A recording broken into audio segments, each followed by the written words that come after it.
नमस्कार लाडक्या बहिणींनो, मुख्यमंत्री माझी लाडकी बहीण योजनेचा लाभ घेणाऱ्या लाडक्या बहिणींसाठी शासनाकडून ई-केवायसी करणे अनिवार्य केलेले आहे आणि बऱ्याचशा महिलांनी आपली ई-केवायसी केलेली सुद्धा आहे. परंतु काही महिलांना अजून सुद्धा ई-केवायसी करण्यासाठी समस्या येत आहेत. अजूनही काही महिलांना माहितीच नाही की आपण आपल्या मोबाईलवरून ई-केवायसी कशा प्रकारे करू शकतो. तर आपण घर बसल्या आपल्या मोबाईलवरून ही ई-केवायसी कशी करू शकतो या संबंधित ही महत्त्वाची व्हिडिओ आहे. व्हिडिओ काहीशी महत्त्वपूर्ण होणार आहे, त्यासाठी व्हिडिओ शेवटपर्यंत नक्की पहा. आणि तुम्ही जर आपल्या चॅनलवरती पहिल्यांदा आला असाल तर चॅनलला नक्की सबस्क्राईब करा. त्याच्यामुळे अशाच प्रकारचे नवनवीन अपडेट आपल्यापर्यंत पोहोचायला मदत होईल. चला तर मग व्हिडिओला सुरुवात करूया.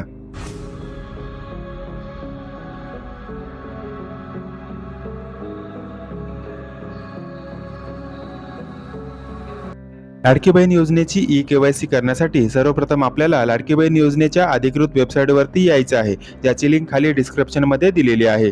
लाडकी बहीण योजना गुगलवर सर्च केल्यानंतर इथे तुम्हाला बऱ्याचशा वेबसाईट दिसतील. त्यामधील पहिलीच म्हणजेच लाडकी बहीण योजना महाराष्ट्र हे निवडायचं आहे. पुढील माहिती भरण्यापूर्वी तुम्हाला एक गोष्ट सांगतो की तुम्ही जर मोबाईलवरनं ही ई-केवायसी करणार असाल तर तुम्ही सेटिंगमध्ये जाऊन पहिला डेस्कटॉप मोड ऑन करायचा आहे. त्याच्यानंतरच पुढील माहिती भरा, कारण बऱ्याचशा अडचणी पुढे येत आहेत. मोबाईलमध्ये डेस्कटॉप मोड ऑन केल्यानंतर तुम्हाला काहीसा असा इंटरफेस दिसेल. आता तुम्हाला लाभार्थ्याचा आधार क्रमांक इथे टाकायचा आहे आणि खाली जिथे जे कॅप्चा दिलेला आहे तिथे बाजूला ते क्रमांक दिलेला आहे तो ह्याच्या कॅप्चा कोड मध्ये टाकायचा आहे. पुढे ओटीपी पाठवा या बटनावरती क्लिक करायचं आहे आणि तुमच्या रजिस्टर मोबाईल वरती एक ओटीपी येईल, तो इथे टाकायचा आहे. लाभार्थी महिलेच्या मोबाईल वरती आलेला ओटीपी टाकल्यानंतर तो सबमिट झालेला आहे. त्याच्यानंतर आता इथे पतीचा आधार कार्ड क्रमांक टाकायचा आहे. इथे एक गोष्ट लक्षात घ्या, तुम्ही जर विवाहित असाल तर पतीचा आधार क्रमांक टाकायचा आणि तुम्ही जर अविवाहित असाल तर इथे वडिलांचा आधार क्रमांक टाकायचा आहे. परंतु याच्यामध्ये एक अडचण आहे, ती म्हणजे ज्या महिला विधवा आहेत किंवा त्यांचे वडील नाहीत अशा महिलांसाठी इथे कोणताही पर्याय नाही.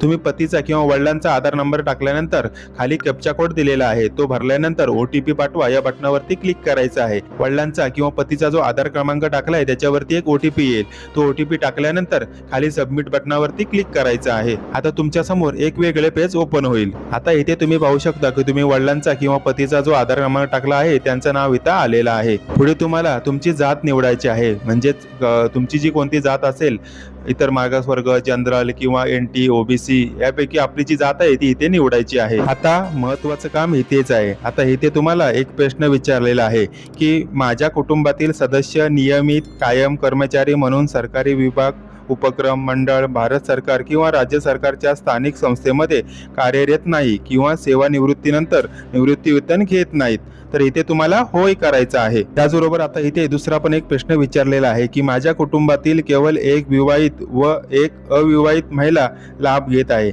इथे सुद्धा तुम्हाला होय निवडायचं आहे. म्हणजेच शासनाने ठरवल्यानुसार या योजनेअंतर्गत एका रेशन कार्डवरील फक्त एकच अविवाहित आणि एक विवाहित महिला या योजनेअंतर्गत पात्र असणार आहेत. तर पुढे तुम्ही पाहू शकता खाली एक चेक बॉक्स दिलेला आहे, तिथे तुम्हाला टिक करायचं आहे. तिथे पुढे लिहिलेलं आहे की प्रश्न 1 आणि प्रश्न 2 यामध्ये दिलेली सर्व माहिती ही खरी असून खोटी आढळून आल्यास खोटी माहिती दिल्याप्रकरणी आमच्यावर कायदेशीर कारवाई करण्यात येईल आणि हे तुम्हाला पुढे सबमिट बटनावरती क्लिक करायचं आहे. ही सर्व माहिती भरल्यानंतर आता तुमच्या समोर एक मेसेज आला आहे ज्याच्यावर लिहिलेलं आहे की तुमची ई-केवायसी प्रक्रिया पूर्ण झालेली आहे. अशा प्रकारे तुम्ही घर बसल्या तुमच्या मोबाईलवरून तुमच्या खात्याची ई-केवायसी प्रक्रिया पूर्ण करू शकता. आशा करतो की दिलेली ही महत्त्वाची माहिती तुम्हाला समजली असेल. व्हिडिओ आवडली असेल तर कमेंट करून सांगायला विसरू नका आणि अशाच प्रकारचे नवनवीन माहितीचे अपडेट मिळवण्यासाठी आताच आपल्या चॅनलला सबस्क्राईब करा. त्याच्यामुळे येणारे नवनवीन व्हिडिओ आपल्यापर्यंत वेळेत पोहोचायला मदत होईल. भेटूया नवीन माहितीसह नवीन एका व्हिडिओमध्ये. तोपर्यंत धन्यवाद.